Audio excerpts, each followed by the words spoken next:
So this one's gonna be again one about Tim Ferriss' Tools of Titans, and maybe this is even gonna be the last episode for this summary, but we will see. We will totally fucking see, I guess. And with that being said, hello and welcome back to the next episode of the Self-Development with Tactics fucking podcast. And I'm pretty fucking pumped as fucking always to be here. And yeah, it probably, no, I do not know, or I do not think that we're gonna actually finish this one today, but probably the next time I'm going through it. So there is not much left there. And, but still you have to think about it as, okay, I've been going through the whole one for like 2 weeks or something, or even more. So it's definitely some time that went into doing this, but I think it was a great one. And there was just a lot of things to learn, I guess, because I still think that all of his summaries, and he recently just added a few more summaries, for example, Rich Dad Poor Dad as a summary, and also other things. Where's my cap? There is my cap.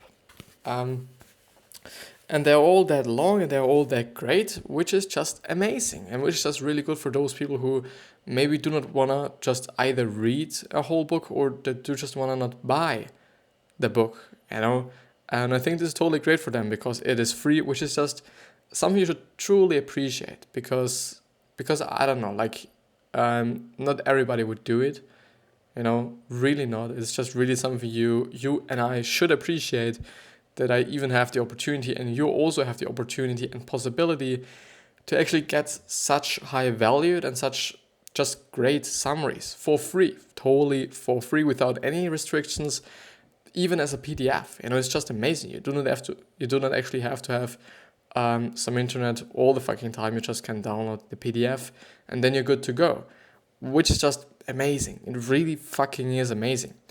But yeah, so this will definitely not be the last episode, I guess. But we are going ahead with Sets of Tools, which is the big kind of title, I think, and with Good Hiring Questions, which is unfortunately something that I went through quite often. So I've been going through just several books that were about this topic, but I don't particularly like this one because I'm not an employer.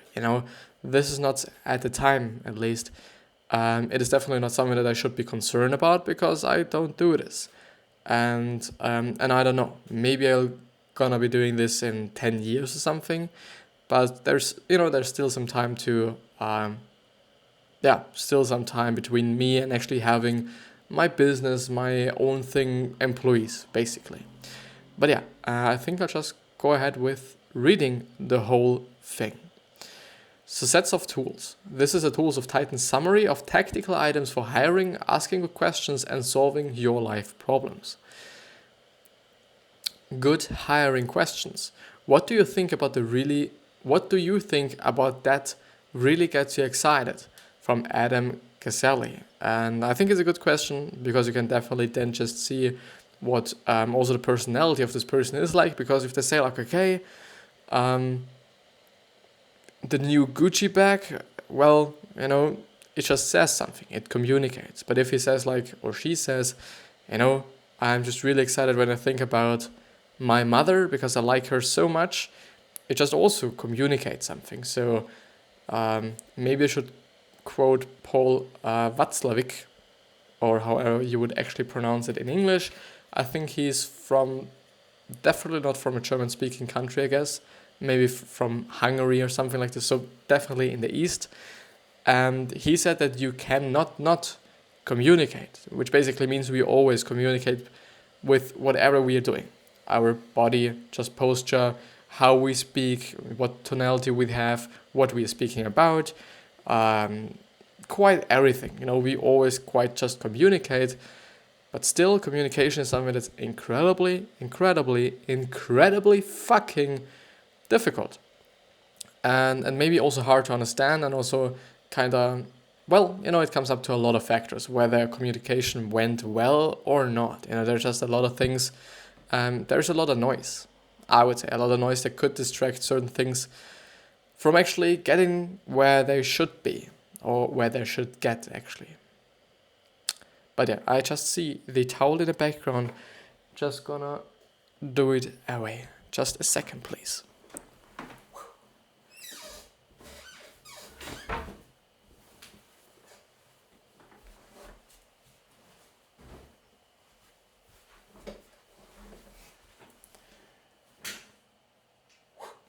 Just sit there, please. Thank you.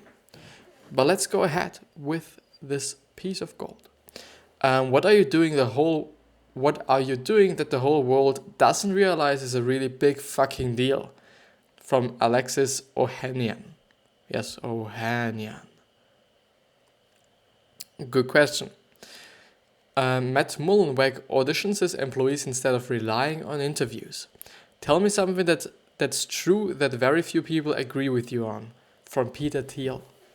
I think this is also a great question to actually see their personality or what their personality is like, because it might just be something that is so their personality, but just a lot of people don't disagree with them. Maybe on the other hand, it could just be something just really insignificant, just really something that's really insignificant and not really kinda just not really that worth talking about, to be honest. What problem do you face every day that nobody has solved yet? What is a great company no one has started? Which is quite the same question. Like if there is something that they're just so bothered about, it's just the best idea for a new startup or for a new company. Something that I've read quite often, something that I probably have heard quite often as well. The best business idea is actually making the one thing that is really bothering you, or doing something against this one thing that is just so fucking bothering you that you can't hold back, but just kind of found this company and solve it. And I do probably think there's definitely something that quite everybody has that is bothering them, which is not solved yet. So I don't know, maybe you start on this. Maybe you start a company based on what just really pisses you on. I was just thinking about whether this is or was actually the case for someone who founded a great company. But I do not know so many people that have. Well, I do not know such a lot of people and their company. So I do know such a lot of people, and I do know some companies, but I just sometimes I know the company, but I do not know the owner and whatsoever. So I don't know. Like I don't really know every personality there is, obviously.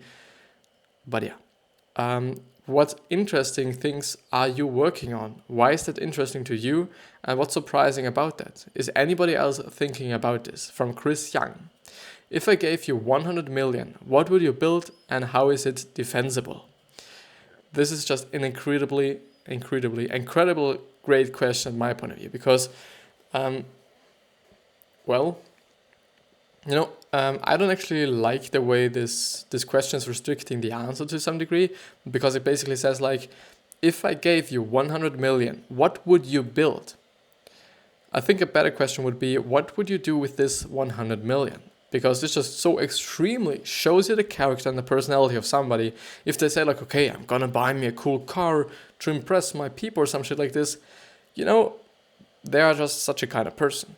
And if they say like, I'm gonna save it for later on, okay, they're this kind of person. If they say like, okay, I'm gonna invest it into stocks or into just some business, okay, it's this kind of person. So I think it's actually a great question. And how is it defensible? In terms of, okay, justifiable. Yeah, I was thinking about this. Just how can you actually justify building this? Actually great, because you also have to just really explain why you would do this and why it is okay to do it maybe as well. Oops, I'm sorry. This probably was just really loud. I'm really fucking sorry. What will people who don't hold you in highest regard say about you? Yeah, so basically I think, to make it easier, what would people think about you or say about you that do not like you? About me, it would probably be something like, okay, this dude is fucking crazy. he's just really fucking aggressive, which is unfortunately just the truth. Also just break a lot of things in school. I do just, because I believe in karma, I always am conscious about what I'm doing to not do something unfair. When I'm breaking something, it's probably something that's well, which is mine, like just, or I hit something, this is another part of my aggression. I just maybe go to the toilet, punch against the fucking wall or something, something that's not that incredibly just hard or something, because I do not want to break my fucking bones. This is just me, unfortunately, and I do kind of just think about it as something that people are bothered by or something. I don't know. I once actually broke a printer, in school with a display. So there was a display, and I was printing something, and then I recognized during the print that, that something was kind of fucked up and something wasn't okay or whatsoever.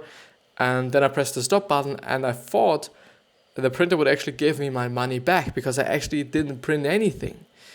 The thing in the end was that I didn't get my money back, and this made me so aggressive because it's a pretty kind of fucked up situation in my school with the whole printing system, because it is actually, we have a graphic design department, and we should, in my point of view, print way more than we are doing. The basic thing, or the basic reason why I do not print, is because I do have to pay it. It's not that much. It's 5 cents per sheet if it's black and white, and 10 cents if it's with colors. It's still something. For me, it is just a fucking load. You just have to think about it as, okay, you're gonna print, and often we do also just need to print some A3 stuff, so not just such a small kind of format, but also big things or bigger things, which are double the price then, and also when you're doing it like, okay, I'm printing the front side and the back side of the sheet, then you also have to pay for 2 prints basically, which is also somehow crazy if you think about it, because if you print it like, okay, and I'm gonna use 2 papers even though I could just put it on 1, you're basically just wasting the fucking quote unquote wasting the printing fluid, so the paint actually. And additionally to that, you're also going to just use another paper. And if you're just doing it like on the front side and the back side, you're only using 1 paper and some paint, basically. It's actually spray paint if you kind of think about it. Depends on what printer it is. But the whole point of the story is that I just, because I was so upset about it not giving me my money back, I punched into the screen was broken, and I had to actually go to my, it wasn't actually the headmaster, because we do have a headmaster, but we do also have something beneath the headmaster, which is something like the headmaster for our department. Like, there's not also only the graphic design department, but we also have some high-rise, I think, construction technique kind of department, and also a civil construction department. And every one of those has just one kind of representative. Is it how you actually call this? Because I don't fucking know. So the thing was, I talked to her. It was definitely not just a nice kind. It wasn't just nice, and I wasn't feeling good just telling her, okay, I'm just so fucking aggressive that I punched the fucking screen and then break it. But yeah, this is what it is, and this is what it was. Yeah. Questions to elicit stories. Tell me about a time when. Tell me about the day or moment when.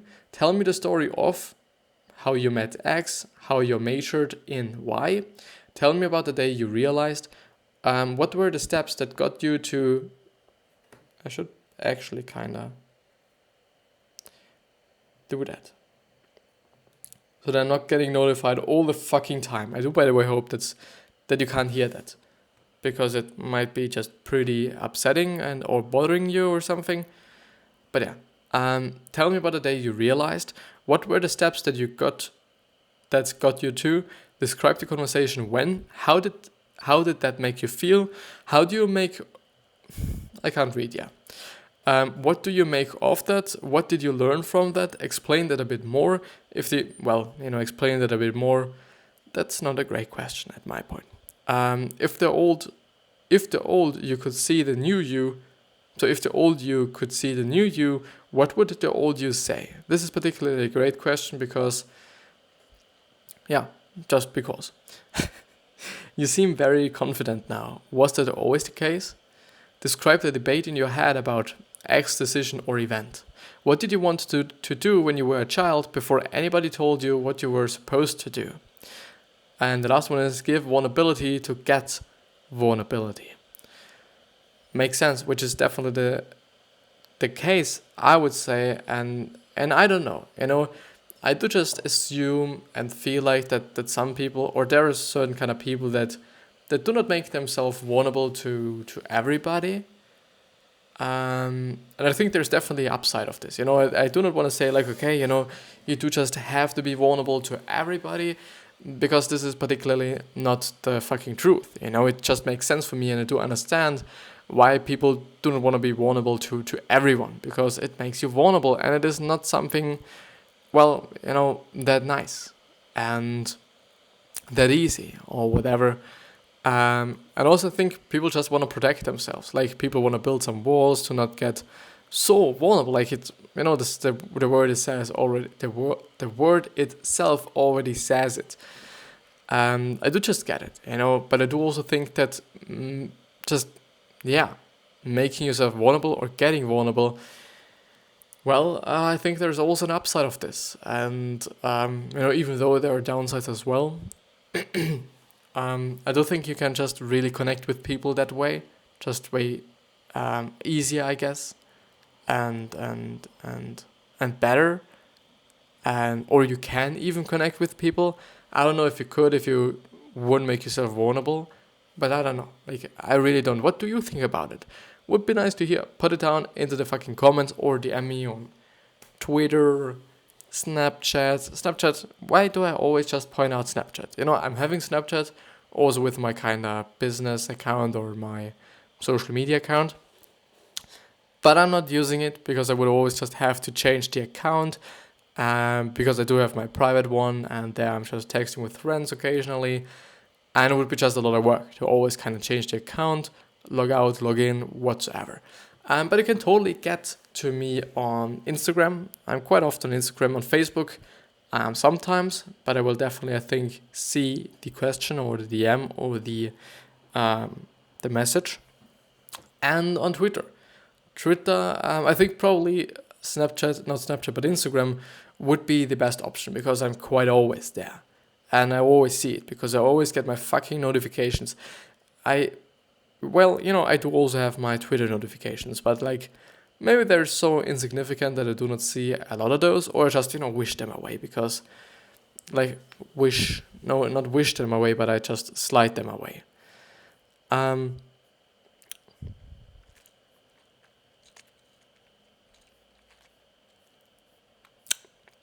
I just have to think and see if I should start with the interview tips. Because the thing is, I don't know if Tim Ferriss' 17 questions is actually a part of the interview tips, but I actually don't think so. And I'll probably go through the interview tips. So when interviewing, tell them they can always control the final cut and cut stuff out later, but we can't add interesting stuff in later. Actually, the truth. Aim for the heart and not the head. Once you get the heart, you can go to the head. From Cal Fussman. And I do think this is particularly true. I think, this is probably kind of related or probably kind of directed to people that are having an interview. So the interviewee, I think, actually. So not the interviewer, but the interviewee. And I don't know. I think it just really is important that you are connecting to the person that is interviewing you. So the interviewer, I do think this is just one of the most important things, because we still are all humans. No matter if we are a teacher, no matter if we are just, some entrepreneur, it doesn't matter. It really does not matter. We are all human beings, and we all have our emotions, and we all have certain thoughts and whatsoever. So it just makes sense to be, I don't know, to try to be friends. Well, not that much maybe, but to just being nice to this person, just being like,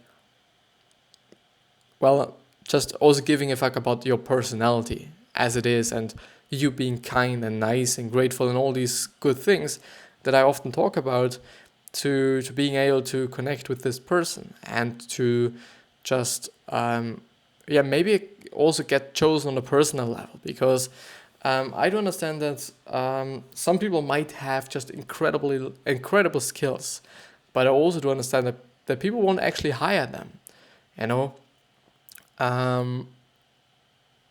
because they are not kind, they are just arrogant or some shit like this. Even though I also can understand people that are like, okay, I do not give a fuck about the personality anyone has, I just care about the skills. And well, I do think they are both just human beings, like the first one and the second one. So I don't know, but I still think it just makes sense to also connect on a personal level.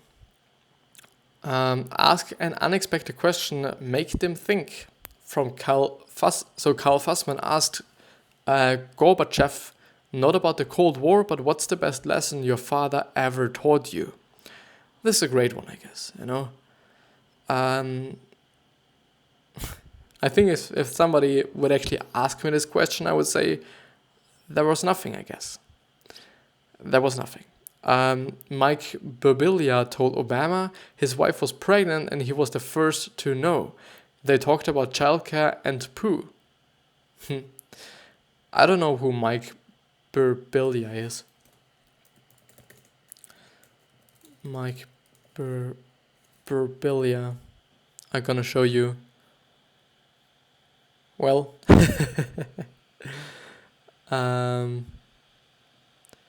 so there we have it. Well, it's so incredibly amazing that I even have the fucking possibility to show you this. Well, how should I do this then? Yeah, let's do it like this. So Mike Birbiglia, born in June 20th, 1978, is an American stand-up comedian, actor, director, producer, and writer. He's a frequent contributor to This American Life and The Moth, and has released several comedy albums and television specials. His feature-length directorial debut, Sleepwalk With Me, from 2012, based on his one-man show of the same name, in which he also starred awards at the Sundance and Nantucket Film Festival. So yeah, maybe, well, he is 41 years old, as I can tell by this little thing on the side. No, I just fucked something. Didn't want to do that. Yeah, there you can see it. From the United States, stand-up comedian, and his website would be, if you're interested, I don't know, could actually be the case, beerbigs.com, which is BIRBIGS.com. Where is my fucking thing? This is quite interesting. If I'm like, well, it's not there, but it should actually be there. And if I'm doing like this, it is suddenly there. And I should be in the middle. Yeah, I think I'll just go ahead with, it would be, I think, well, I could go through it, but I do not know if I wanna. I do not know if this is smart. Maybe I'm just gonna talk a little bit to you. I think I'll do this. Something interesting that happened to me today. Today was actually talking to my English teacher. She was pointing out something to me that I'm always doing wrong, and I always did it wrong in the episodes. I always just, used wrong structure in sentences, because I always said something like, okay, just some construction with would and if. And this is not actually, at least not in spoken language, as she pointed out, is not actually correct, because it seems to be like that you're only using it in very, very formal commercial letters. Like some, if I would have been doing this wrongly, this would have been good or something. this is still if sentence construction as far as I know, but it just seems to be the case that you do not use it as spoken language. But I don't know. I really don't know. It's just something interesting. I think it's always particularly nice if I just then see, okay, I'm doing something wrong all the time, which is actually also the case with in my point of view. I always said at my point of view, but it actually seems to be the case that it is in my point of view. Didn't know that.